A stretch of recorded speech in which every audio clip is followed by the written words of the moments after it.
Time के लिए।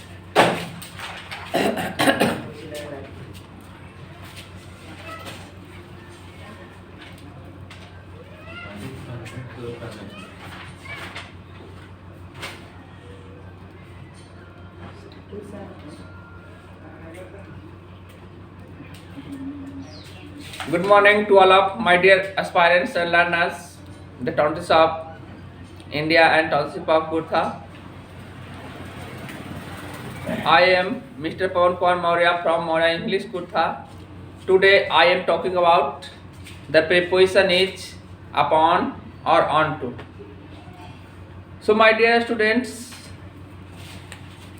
I am talking about yesterday, that is previous class, to upon preposition on preposition. That is explanation is the upon preposition, the change of level, and another preposition is on to, that is change of level. तो दोनों preposition हम लोग बात किए थे कि दोनों preposition क्या होगा, चेंज ऑफ लेवल होगा, कहीं ना कहीं चेंज ऑफ लेवल होगा. But difference between the preposition on to and upon, that is the change of level, non-human, it is used and you are applied the preposition is upon. But another preposition that is on to, change of level, human, living. So my dear students, you apply the preposition is on to.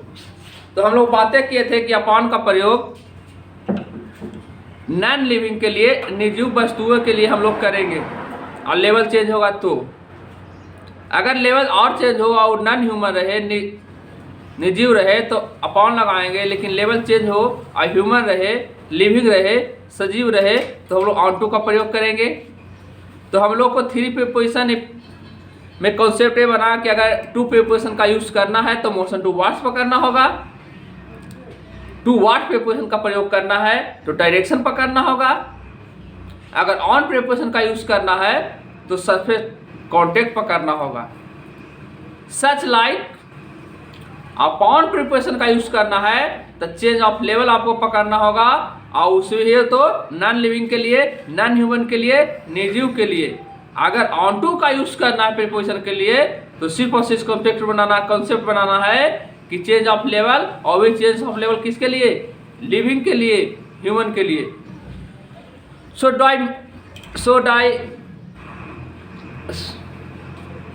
So my dear learners and aspirants, I am talking about some examples, the preposition upon and on to. 4. Yes, look at the word, listen to me what I say, my dear learners and aspirants. First word, sentences and rules. Put means main verb. Put shows action. Put क्या show करेगा बेटा, action को show करेगा, और जब action show करेगा तो हम लोग प्रीपोजिशन लगाएंगे अपॉन. जहां हम लोग को सेंटेंस में, जहां पर हम लोग को सेंटेंस में अगर पुट वर्ब आ जाता है, पुट मेन वर्ब आ जाता है तो एकदम धरले से आप लगाइए अपॉन प्रीपोजिशन का. जहां सेंटेंस में पुट वर्ब आ गया तो हम लोग को लगा देना है अपॉन प्रीपोजिशन. लेकिन वही अगर सेंटेंस में हम लोग को क्या मिला, कीप मिला, कीप मिल जाए तो हम लोग को धरले से यूज कर देना है, अप्लाई कर देना है ऑन प्रीपोजिशन का. चाहे लेवल चेंज रहे, चाहे ह्यूमन रहे, चाहे नॉन लिविंग रहे, यदि आपका पुट एक्शन वर्ब मिला तो आपको अप्लाई करना है अपॉन प्रीपोजिशन का. यदि आपको कीप वर्ब मिला तो आपको अप्लाई करना है ऑन प्रीपोजिशन का. तो देखिए हमें सेंटेंस में पुट मिल गया और बुक है और टेबल है, ये दोनों में लेवल चेंज हो रहा है कि बुक को यहाँ से टेबल पे रखा गया, लेवल चेंज हो रहा है, नॉन लिविंग है भी है, लेकिन फिर भी हम लोग का पुट आया है, उसके हिसाब से अपॉन हम लोग लगाएंगे. Next one, book non living है और टेबल भी नॉन लिविंग है, लेकिन एक्शन हम लोग का क्या आया है, कीप आया है, तो हम लोग अप्लाई करेंगे ऑन प्रीपोजिशन का.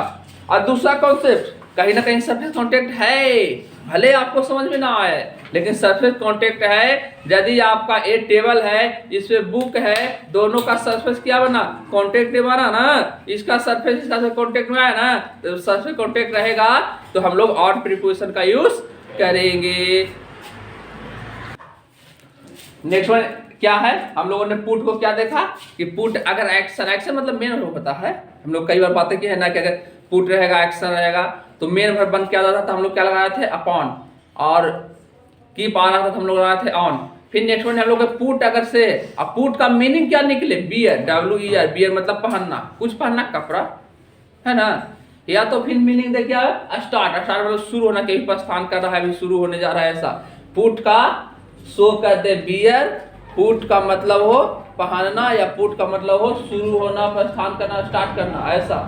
तो फिर हम लोग अपॉन ना लगाएंगे, क्या लगाएंगे, ऑन। तो देख रहे हैं कि माजिद पुट्स, माजिद पहनता है, क्या पहनता है, ही शर्ट, अपना शर्ट को पहनता है, तो कहीं ना कहीं बियर का सेंस है ना। ऐसी स्थिति हम लोग ऑन प्रीपोजिशन लगाएंगे। और दूसरी बात और कहें तो कहीं ना कहीं सरफेस कांटेक्ट भी है, शर्ट में पहन लिए, शर्ट का है ना भीतरी सतह, भीतरी सरफेस और शरीर का सरफेस दोनों कांटेक्ट में है। प्लीज पुट द लाइट, मतलब कि कह रहे हैं कि बाबू रे please put the light, light के क्या करो, एक मतलब क्या स्टार्ट करो, ऑन करो, शुरू करो, है ना, तो स्टार्ट का सेंस दिया ना। तो ऐसी स्थिति हम लोग क्या करेंगे, ऑन प्रीपोजिशन का यूज करेंगे। समझ आया ना। तो आप क्या समझे कि अगर पुट का मतलब, पुट का मतलब सेंटेंस में पुट आ जाए और पुट का मीनिंग क्या दे, पहनना, या पुट का मीनिंग क्या दे, शुरू होना, स्टार्ट करना, ऐसा। तो समझिए कि कौन सा प्रीपोजिशन लगाना है आपको, अप्लाई कौन सा प्रीपोजिशन करना है, ऑन प्रीपोजिशन को अप्लाई करना है। Yes, let us proceed. हाँ लिखा है next one sentence, upon can be seen, अगला upon can be seen, upon can be seen, next one rules, upon can be seen in many phrasal verb, in many phrasal verbs। Upon को बहुत सारा phrasal verbs में देखा जा सकता है, बहुत सारा इससे फ्रेजल वर्ब्स बनता है, ऐसा कहा जा रहा है। नहीं कि अपॉन को बहुत सारा फ्रेजल वर्ब्स में दिखा जा सकता है, जैसे बियर अपॉन, एग्जाम्पल के लिए phrasal verb, phrase upon,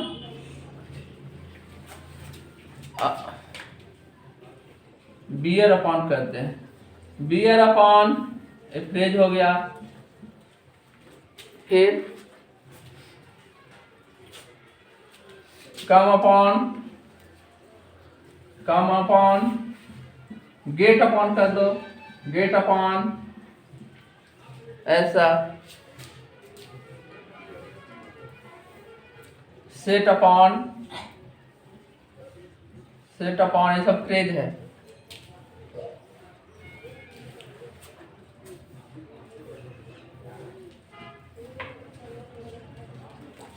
put के साथ अपॉन लगेगा, कहता है अभी पर हम लोग तो पुट अपॉन लगता है कि नहीं, या पुट के साथ ऑन भी लगता है, लगता है जब कब अभी देखे थे, तो ये पुट अपॉन फ्रेज है ना। टर्न अपॉन, ऐसा, इससे बहुत सारा ऐसा फ्रेजेज है। आप टर्न अपॉन, इससे क्या कह देते हैं, सेंटेंस से का दो ले लो, चलो सेंटेंस से का दो देख लेते हैं। ऐसा मेरी फ्रेजेज है, एग्जांपल से sentences.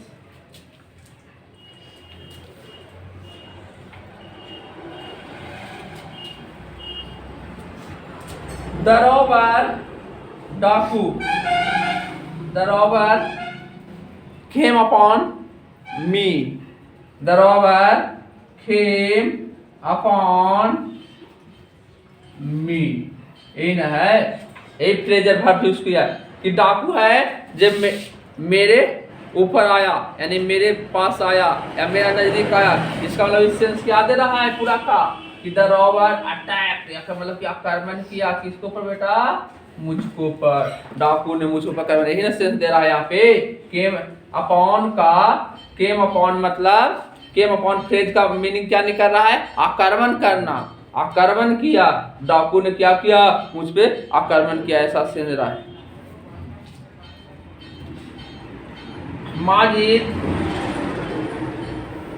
Majid depends, Majid depends upon कर देते हैं, डिपेंड्स अपॉन मतलब निर्भर करता है, काहेला भाई मुझ किसको पर निर्भर करता है? मुझ पर, काहेला तो फॉर हेल्प, फॉर हेल्प मदद के लिए। तो यहाँ पर जो डिपेंड्स अपॉन है इसका सेंस क्या दे रहा है? तो टर्न अपॉन का।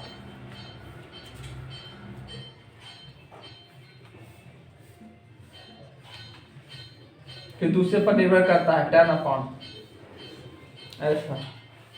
माजिद है जे मदद के लिए मुझ पर निर्भर रहता है, दूसरा पर से मदद के लिए निर्भर नहीं रहता है, मुझ पे रहता है, टर्न मुझ पे हो जाता है, मुझ पर मूव करता है, ऐसा।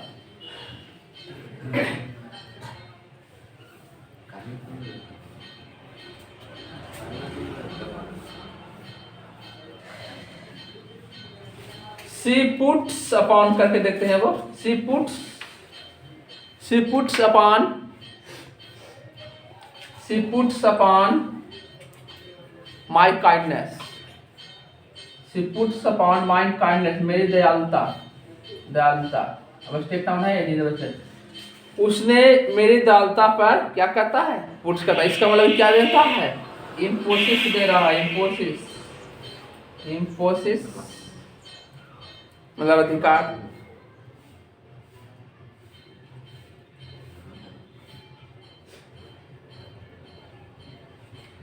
ऐसा सेंस।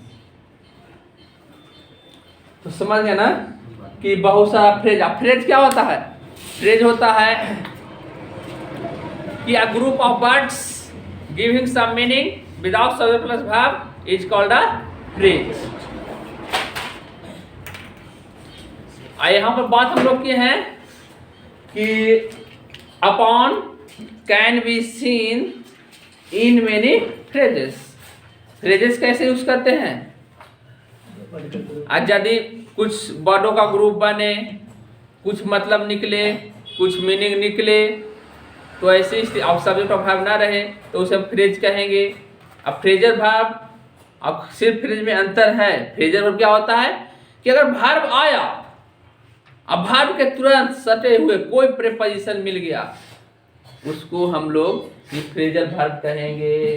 फ्रेजर वर्ब नहीं आया है तो फ्रेजर वर्ब का कॉन्सेप्ट मैं दिया था कि फ्रेजर वर्ब कहेंगे किसको? फ्रेज तो फ्रेज का ही बेटा ही ना, फ्रेजर वर्ब कहेंगे किसको? तो याद रखिए कि वर्ब कोई आए, आना जाना, खाना पीना, रोना हंसना, उठना बैठना, मारना पीटना, खदेड़ना, गो कम रीड लाफ, ऐसा कुछ वर्ब आए। अब वर्ब के ठीक बाद यहाँ पर बैजा प्रेपोजिशन, ठीक ना? प्रेपोजिशन, हम लोग को बियर बर्दाश्त करना वर्ब आया, जम देना वर्ब आया, इसके बाद प्रेपोजिशन मिला, तब वर्ब के बाद प्रेपोजिशन मिलता है तो इसको हम नाम देते हैं फ्रेजल वर्ब। इसी को नाम दे, कहीं भी अगर वर्ब है, वर्ब के बाद कुछ प्रीपोजिशन आ जाए, put off, break off, bring off, अगर कुछ आया, लाफ एट, तो लाफ वर्ब है और एट प्रीपोजिशन है, तब वर्ब के बाद प्रीपोजिशन मिलेगा, तब उसको कहेंगे फ्रेजल वर्ब। समझ आए ना? क्योंकि वर्ब अगर है और वर्ब के बाद देखो कम वर्ब है और अपॉन प्रीपोजिशन मिला तो इसको कहते हैं फ्रेजल वर्ब। गेट वर्ब है, इसको अपॉन मिला तो इसको कहेंगे फ्रेजल वर्ब। तब फ्रेजल वर्ब किसको कहेंगे? समझ आया ना? क्योंकि यदि वर्ब मिला और वर्ब के ठीक एकदम तुरंत प्रीपोजिशन कोई मिल जाए, कोई और प्रीपोजिशन मिल जाए, कोई और वर्ब मिल जाए, तब उसको हम नाम देंगे फ्रेज में से कौन सा फ्रेज का नाम देंगे? फ्रेजल वर्ब का। ठीक है, बने रहिए मॉडर्न इंग्लिश के साथ। Let us proceed next rules. Yes, तो my dear learners, I am requested to please subscribe, share, like and comment my video। इस तरह से आपका अपॉन और ऑन प्रीपोजिशन क्या हुआ?